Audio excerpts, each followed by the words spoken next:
ಕ್ಲಬ್ನಲ್ಲಿ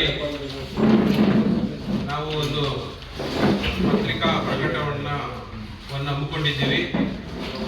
ಈ ವಿಚಾರ ಕರ್ನಾಟಕ ರಾಜ್ಯ ದಲಿತ ಸಂಘಟನೆಗಳ ಒಕ್ಕೂಟದಿಂದ ಹಮ್ಮಿಕೊಂಡಿರ್ತೇವೆ.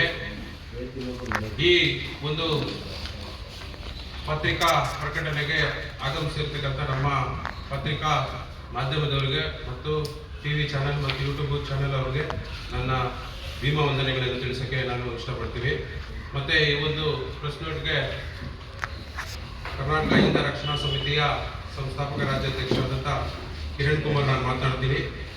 ದಲಿತ ಸಂಘಟನೆಗಳ ಇವತ್ತು ಯಾವ ಒಂದು ವಿಚಾರವನ್ನು ಕೈಗೆಟ್ಟುಕೊಂಡಿದೆ ಅಂದರೆ ಕೆಲವು ಸಂಘಟನೆಯ ರಾಜ್ಯಾಧ್ಯಕ್ಷರು ನೇರವಾಗಿ ನಮ್ಮ ಗಮನಕ್ಕೆ ತಂದು ಇವತ್ತು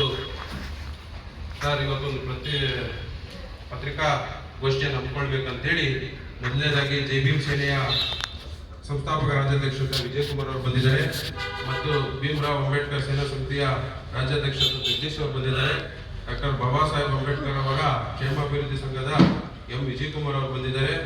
ಹಾಗೂ ಒಕ್ಕೂಟದಿಂದ ಇವತ್ತು ಪತ್ರಿಕಾಗೋಷ್ಠಿಯನ್ನು ಹಮ್ಮಿಕೊಂಡಿದ್ದೀವಿ. ಅಂದರೆ ತಮಗೆಲ್ಲ ತಿಳಿದು ಬಂದಂತೆ ಕಳೆದ 19ನೇ ತಾರೀಕು 1ನೇ ತಿಂಗಳು 2026ರಂದು ಮಾನ್ಯ ಒಬ್ಬ ಪರಿಶಿಷ್ಟ ಜಾತಿ ಪರಿಶಿಷ್ಟ ಪಂಗಡಕ್ಕೆ ಸೇರಿರ್ತಕ್ಕಂಥ ಮಾನ್ಯ DGP ಆಗಿರ್ತಕ್ಕಂಥ ಕೆ ರಾಮಚಂದ್ರರಾವರವರ ಒಂದು ಸಾಮಾಜಿಕ ಜಾಲತಾಣದ ವಿಡಿಯೋ ಬಗ್ಗೆ ತಮಗೆಲ್ಲ ತಿಳಿದಿದ್ದಂಗೆ ತಮ್ಮ ವಿಚಾರಗಳು ತಿಳಿದಿರ್ತದೆ. ಪತ್ರಿಕಾಗಳಲ್ಲಿ ಮತ್ತು ಮಾಧ್ಯಮಗಳಲ್ಲಿ ಟಿವಿ ಚಾನೆಲ್ಗಳಲ್ಲಿ ಮತ್ತು ಫೇಸ್ಬುಕ್ ಇನ್ಸ್ಟಾಗ್ರಾಮ್ ಕೆಲವೊಂದು ಮಾಧ್ಯಮಗಳಲ್ಲಿ ಸಾಮಾಜಿಕ ಜಾಲತಾಣವಾಗಿ ಹದ್ದು ಬಂದಿತ್ತು. ಆ ವಿಚಾರವಾಗಿ ನಾವು ಯಾವುದೇ ರೀತಿ ಅದನ್ನು ಮೈಗಟ್ಕೊಳ್ಳೋಂಥ ರೀತಿಯಲ್ಲಿ ನಾವೇನು ಹೇಳ್ತಾ ಇಲ್ಲ. ಆದರೆ ಕನಿಷ್ಠವಾದ ತನಿಖೆಯನ್ನು ಮಾಡಬೇಕಾಗಿತ್ತು. ಯಾಕೆಂದರೆ ಅವರು ಸರ್ಕಾರಕ್ಕೆ ಮಲತಾಯಿ ಧೋರಣೆಯನ್ನು ಮಾಡಿದ್ದಾರೆ. ಇವತ್ತು ಸರ್ಕಾರ ಅಂತ ಹೇಳೋದಕ್ಕೆ ನಾನು ಈ ಸಂದರ್ಭದಲ್ಲಿ ಬಯಸ್ತೀನಿ.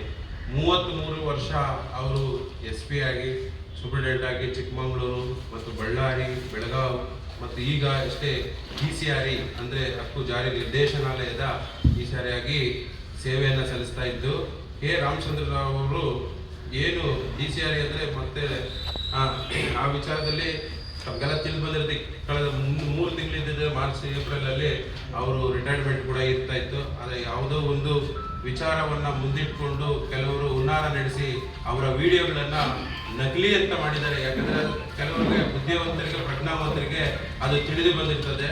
ಆ ವಿಡಿಯೋನಲ್ಲಿ ಒಂದು ಬೆರಳು ಅಂಚಿನ ಒಂದು ಬೆರಳು ಕೂಡ ಆ ವಿಡಿಯೋದಲ್ಲಿ ಪ್ರಸ್ತಾರ ಆಗಿರುತ್ತೆ. ಯಾಕಂದರೆ ಕೆಲವ್ರಿಗೆ ಗೊತ್ತಿರ್ತದೆ, ಕೆಲವ್ರಿಗೆ ಗೊತ್ತಿರಲ್ಲ.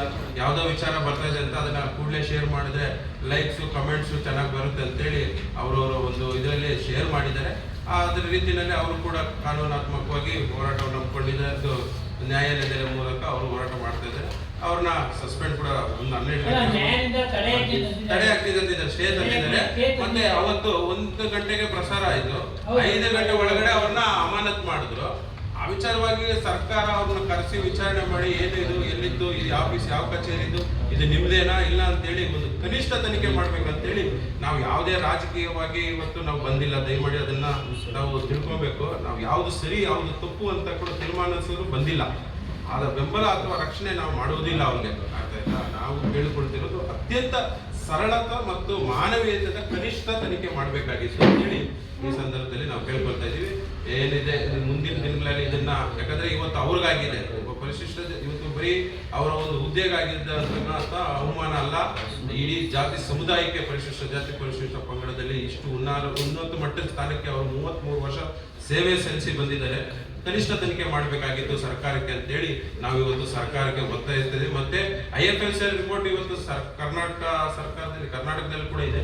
ಆದರೆ ಬೇಡ, ಕೇಂದ್ರದ ಹೈದರಾಬಾದ್ನಲ್ಲಿ FSL ರಿಪೋರ್ಟ್ನ ಅವರು ತನಿಖೆ ಒಳಪಡಿಸಬೇಕು. ಇಲ್ಲವಾದರೆ ಮುಂದಿನ ದಿನಗಳಲ್ಲಿ ಅವರ ಒಂದು ತನಿಖೆಯ ವಿರುದ್ಧವಾಗಿ ನಾವು ತನಿಖೆ ನಡೀಲೇಬೇಕು ಅಂತೇಳಿ ನಾವು ಇಡೀ ರಾಜ್ಯಾದ್ಯಂತ ವ್ಯಾಪ್ತಿಯಲ್ಲಿ ನಾವು ಹೋರಾಟವನ್ನು ಹಮ್ಮಿಕೊಳ್ತೀವಿ ಅಂತೇಳಿ ಈ ಸಂದರ್ಭದಲ್ಲಿ ಸರ್ಕಾರಕ್ಕೆ ನಾವು ಮನವಿ ಮಾಡ್ತೀವಿ. ಈಗಾಗಲೇ ಸರ್ಕಾರಕ್ಕೆ ಇವಾಗ ಹೇಳಿದ್ದಾರೆ, ಆಲ್ರೆಡಿ ನಾವು DCP ಅವರಿಗೆ ಮಾತನಾಡಿದ್ದೀವಿ. ಸರ್ಕಾರಕ್ಕೆ ಕೂಡ ಒಂದು ಮನವಿಯನ್ನು ಕೂಡ ಸಲ್ಲಿಸಲಿಕ್ಕೆ ನಾವು ಇಷ್ಟಪಡ್ತೀವಿ. ಮತ್ತು ಇನ್ನು ಉಳಿದ ನಮ್ಮ ಚಂದ್ರಪ್ಪ ಅಂತೇಳಿ ರಾಷ್ಟ್ರೀಯ ಸಂಚಾಲಕರಿದ್ದಾರೆ, ಅವರು ಕೂಡ ತಮ್ಮ ಗಮನಕ್ಕೆ ವಿಷಯನ ತಿಳಿಸೋಕ್ಕೆ ಇಷ್ಟಪಡ್ತೀನಿ. ಮಾಧ್ಯಮದವರಿಗೆ, ಪತ್ರಿಕೆದವರಿಗೆ ನಮ್ಮ ಭೀಮ ವಂದನೆಗಳು. ಏನು ಹೇಳ್ತೀನಿ ಬಯಸ್ತೀವಿ ಅಂದರೆ ಸರ್, ಅವರ ಬಗ್ಗೆ ಹೇಳಬೇಕಂದ್ರೆ ಸಾಮಾಜಿಕವಾಗಲಿ ಅವರು ಹುಟ್ಟೂರು ಗುಂಟೂರಿಂದ ಬಂದು ಇಲ್ಲಿ ಸೇವೆ ಮಾಡಿದ್ರು 33 ವರ್ಷ ಸೇವೆ ಮಾಡಿದವರು ಇನ್ನೇನು 4 ತಿಂಗಳು 5 ತಿಂಗಳು ಆದಮೇಲೆ ರಿಟೈರ್ಡ್ ಮಾಡ್ತಾರೆ. ಅವರ ಸರ್ಕಾರನೇ ಮಾಡಬೇಕಾಗಿತ್ತು. ಆದರೆ ಯಾರೋ ವಿಡಿಯೋ ಮಾಡಿದ್ದಾರೆ, ಯಾರೋ ಲೈಂಗಿಕ ದೌರ್ಜನ್ಯ ಮಾಡಿದ್ದಾರೆ ಅಂದ್ಬಿಟ್ಟು ವಿಡಿಯೋದಲ್ಲಿ ಹಾಕ್ಬಿಟ್ಟು ಆ ಥರ ಅದು ನೋಡಿ ನಿಮಗೂ ಗೊತ್ತಾಗುತ್ತೆ, ಎಡಿಟಿಂಗ್ ಮಾಡಿದ್ದಾರೆ. ಇವಾಗ ಅವ್ರು ಯಾರು, ಅವ್ರ ಹಿಂದೆ ಇರೋರು ಯಾರು, ಅವ್ರಿಗೆ ಯಾರ ಥರ ಹೇಳಿದ್ದು ಅದೆಲ್ಲ ಅವ್ರು ತನಿಖೆ ಮಾಡಬೇಕಲ್ಲ. ಇವಾಗ ಮೊನ್ನೆ ಈ ಥರ ಆದಮೇಲೆ ಒಂದು 3 ಜನ IPS ಆಫೀಸರ್ನ ಬಿಟ್ಟವರೆ, ಅದೆಲ್ಲ ತನಿಖೆ ಮಾಡ್ತಾ ಇದ್ದಾರೆ, ನೋಡ್ತಾ ಇದ್ದಾರೆ ನಿಜಾನ ಸುಳ್ಳ ಅಂದ್ಬಿಟ್ಟು. ಇನ್ನೊಂದು ದೂರು ಕೂಡ ಯಾರು ಕೊಟ್ಟಿಲ್ಲ ಅವ್ರ ಮೇಲೆ ಇಂಥ ದೌರ್ಜನ್ಯ ಮಾಡಿರ್ತಾರೆ ಅಂದ್ಬಿಟ್ಟು. ಇನ್ನೊಂದು ಇದು ಇವತ್ತು ಏನಾಗಿದೆ ಅಂದರೆ ತುಂಬ ಜನರು ಈಸಿಯಾಗಿ ಸಂಪಾದನೆ ಮಾಡಬೇಕು ಅಂದ್ಬಿಟ್ಟು ಏನೋ ದುಡ್ಡಿಗಾಗಿ ಏನೋ ಮಾಡ್ತಾರೆ. ಹೆಣ್ಮಕ್ಳು ಕೂಡ, ಹೆಣ್ಮಕ್ಳಿಗೆ ತುಂಬ ಗೌರವ ನನಗೆ. ಇವತ್ತು ನಾಳೆ ಆ ಹುಡುಗಿ ಸಿಕ್ಕಿದ್ರೆ ಅವ್ರ ಮನೇಲಿ ಎಷ್ಟು ಪ್ರಾಬ್ಲಮ್ ಆಗುತ್ತೆ, ಎಷ್ಟು ಕಷ್ಟ ಆಗುತ್ತೆ, ಅವ್ರಿಗೆ ಎಷ್ಟು ಅವಮಾನ ಆಗುತ್ತೆ ಅನ್ನೋದನ್ನು ಗಮನದ ಇಟ್ಕೊಬೇಕು. ಅವ್ರು ಯಾರು ಮಾಡಿದ್ದಾರೆ ಅನ್ನೋದು ಸರ್ಕಾರ ತನಿಖೆ ಮಾಡಬೇಕಾಗಿತ್ತು, ಅವ್ರು ತನಿಖೆ ಮಾಡಿಲ್ಲ. ಏಕಾಏಕಿಯಾಗಿ ಅವರನ್ನು ಅಮಾನತು ಮಾಡೋದು ತಪ್ಪದು. ಯಾಕಂದರೆ ಎಲ್ಲರಿಗೂ ಕಾನೂನು ಒಂದೇ. ಕಾನೂನು ಪ್ರಕಾರ ಬಾಬಾ ಸಾಹೇಬ್ ಅಂಬೇಡ್ಕರ್ ಅವರು ಸಂವಿಧಾನ ಪ್ರಕಾರ ಎಲ್ಲ ಕಾನೂನು ಎಲ್ರಿಗೂ ಒಂದೇ ಅಂದ್ಬಿಟ್ಟು ಸಮಬಾಳು ಸಮಪಾಲು ಅನ್ನುವಂಥ ಬಾಬಾ ಸಾಹೇಬರು ಕೊಟ್ಟಿದ್ದರಿಂದ ಆ ಹಕ್ಕನ್ನು ನಾವು ಕೇಳ್ತಾ ಇದ್ದೀವಿ. ನೀವು ಆರೋಪ ಮಾಡಿದವರು ಪ್ರೂಫ್ ತೋರಿಸ್ಬೇಕಲ್ಲ. ಆ ಆರೋಪವನ್ನು ಬರೀ ಆರೋಪದ ಮೇಲೆ ಈ ಥರ ನಮ್ಮ ದಲಿತರು ಮುಂದಕ್ಕೆ ಬರಬಾರ್ದು. ಹಂಗಾದ್ರೆ ಸರ್ಕಾರ ಮಾಡಿದಂಥ ದೌರ್ಜನ್ಯ ನಮ್ಮ ಜನರು ಮುಂದಕ್ಕೆ ಬರಬಾರ್ದ. ಅವರು ಕರೆಕ್ಟಾಗಿ ಕೆಲಸ ಮಾಡಿದ್ರು ಕೂಡ ಅವ್ರ ಮೇಲೆ ಎಷ್ಟೋ ನೀವು ನೋಡಿದ್ದೀರ. ದಲಿತರ ಬಗ್ಗೆ ಯಾವುದೇ ಸರ್ಕಾರ ಬಂದರೂ ಕೂಡ ದಲಿತರ ಬಗ್ಗೆ ಏನು ಮಾಡ್ತಾರೆ, ಏನೋ ಒಂದು ಆರೋಪ ಮಾಡಿ ಅವ್ರಿಗೆ ನ್ಯಾಯ ಸಿಗಬಾರ್ದು ಅಂದ್ಬಿಟ್ಟು ಈ ರೀತಿ ಹುನ್ನಾರ ಮಾಡೋದು ತಪ್ಪು ಅಂತ ನಾನು ಹೇಳ್ತೀನಿ. ಹಾಗಾಗಿ ನಾವು ಏನು ಅವ್ರನ್ನ ಕಾಪಾಡಬೇಕು ಅನ್ನೋದಲ್ಲ, ಎಲ್ಲರಿಗೂ ಕಾನೂನು ರೀತಿಯಲ್ಲಿ ಮಾಡಿದ್ರೆ ಒಳ್ಳೆಯದು. ಹಾಗಾಗಿ ಅವರು ಒಂದು ವೇಳೆ ಸರಿಯಾಗಿ ಕಾನೂನು ರೀತಿ ಹೋರಾಟ ಮಾಡಿಲ್ಲ ಅಂದರೆ, ಅವ್ರಿಗೆ ಸರಿಯಾಗಿ ನ್ಯಾಯ ಸಿಗಿಲ್ಲ ಅಂದರೆ ಖಂಡಿತವಾಗಲೂ ನಾವು ಉಗ್ರ ಹೋರಾಟ ಮಾಡಬೇಕೆಂದು ಬಯಸ್ಕೊಳ್ತೀವಿ. ನ್ಯಾಯ ಸಿಕ್ಕಿಲ್ಲ ಅಂದರೆ, ಸಿಕ್ಕಿದರೆ ಖಂಡಿತವಾಗಲೂ ಬಾಬಾ ಸಾಹೇಬ್ ಅಂಬೇಡ್ಕರ್ ಜೈ ಅಂತೀವಿ, ನ್ಯಾಯಕ್ಕೆ ತಲೆಬಾಗ್ತೀವಿ. ಜೈ ಭೀಮ್. ಅದನ್ನೇ ನಾವು ಹೇಳಿದ್ದು, ಕನಿಷ್ಠ ಅದು ಗರಿಷ್ಠವಾಗಿ ಕೂಡ ಅವ್ರ ಬಗ್ಗೆ ತನಿಖೆ ಆಗಿರಲಿಲ್ಲ. ಅವ್ರನ್ನ ನೇರವಾಗಿ ಸರ್ಕಾರ ಕೂಡ ಅವ್ರನ್ನೆಲ್ಲ ಭೇಟಿ ಮಾಡಲಿಕ್ಕೆ ಅವಕಾಶ ಮಾಡಿಕೊಟ್ಟಿಲ್ಲ. ಬಟ್ ಈಗ ಏನು 4-5 ಜನ ಚಿತ್ರೀಕರಣದಲ್ಲಿದ್ದಾರೆ, ಅವ್ರು ಯಾರು ಅಂತ ಕೂಡ ಇವತ್ತಿನವರೆಗೂ ಒಂದು ಪತ್ರಿಕಾದಲ್ಲಿ ಕೂಡ ಒಂದೇ ಒಂದು ಹೆಸರು ಬರಲಿಲ್ಲ. ಮತ್ತೆ ಯಾರವರು, ಯಾವ ಜಿಲ್ಲೆಯವರು, ಯಾವ ಊರಿನವರು ಅಂತ ಕೇಳಿ ಎಲ್ಲಿ ಪತ್ರಿಕೆ ಕರ್ನಾಟಕಕ್ಕೆ ಏನು ಹೊಸದಲ್ಲ.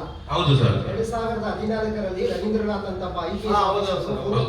ಕಾರಣಕ್ಕೆ ಅವರನ್ನು ಕೂಡ ಅರೆಸ್ಟ್ ಮಾಡಿ ಅವರನ್ನು ಕೂಡ ಸಸ್ಪೆಂಡ್ ಮಾಡಿದ್ರು. ಮತ್ತೆ ಅವರು ಜನಾಂಗದವರು ಬಂದು ರೋಡಿಗಿಳಿದು ಎರಡನೆಯದಾಗಿ ದೂರು ಕೊಡಲೇಬೇಕು ಅಂತ ಅಲ್ಲ, ಸರ್ಕಾರಿ ಕಚೇರಿನಲ್ಲಿ ರಾಸಲೀಲೆ ಮಾಡಿದ್ರೆ ಅವನು ಬ್ರಾಹ್ಮಣ ಇರಲಿ ಅಥವಾ ಮತ್ತು ದಲಿತರಿರಲಿ ಬಲಿತರಿರಲಿ ಕ್ರಮ ಅಂದ್ರೆ ಎನ್ಕ್ವೈರಿ ಸಸ್ಪೆಂಡ್ ಯಾಕೆ ಮಾಡ್ತಾರೆ?